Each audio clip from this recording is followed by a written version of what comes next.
When Sega released their 6-button gamepad, it came with a list of games that wouldn't function properly without holding down the mode button during startup. This piece of paper remains largely forgotten, but years later, the list of incompatible games has grown.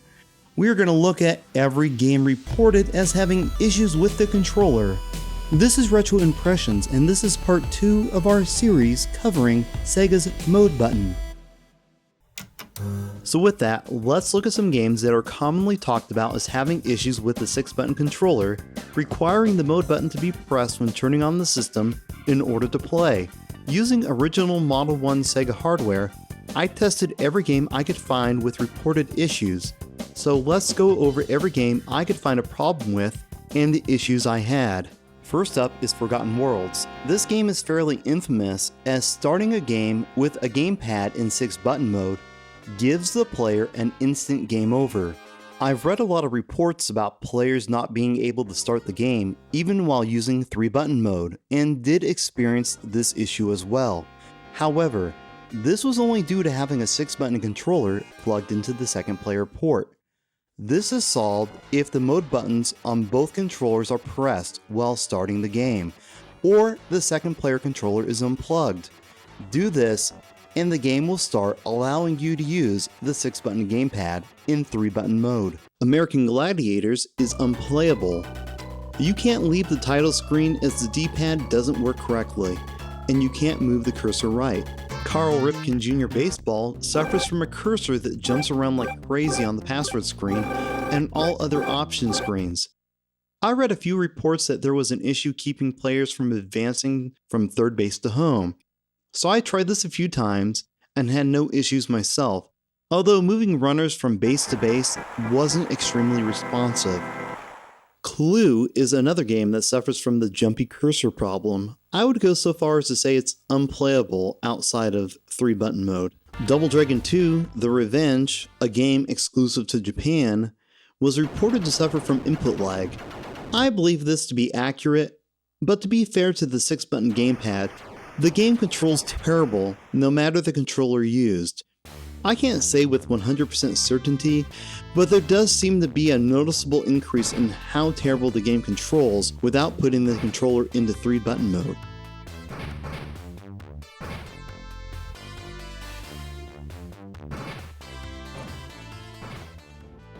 Golden Axe 2 is commonly mentioned, more likely than not because everyone who had a Genesis rented or owned this game at one time. The issue here is the movements are mapped.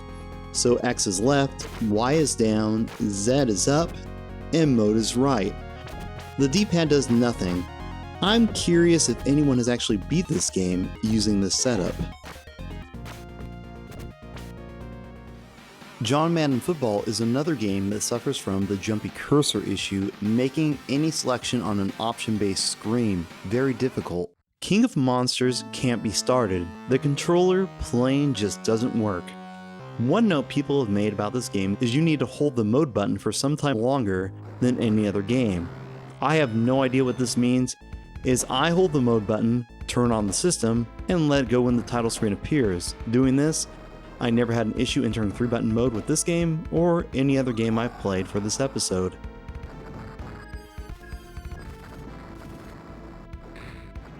Miss PacMan controls like a dump truck.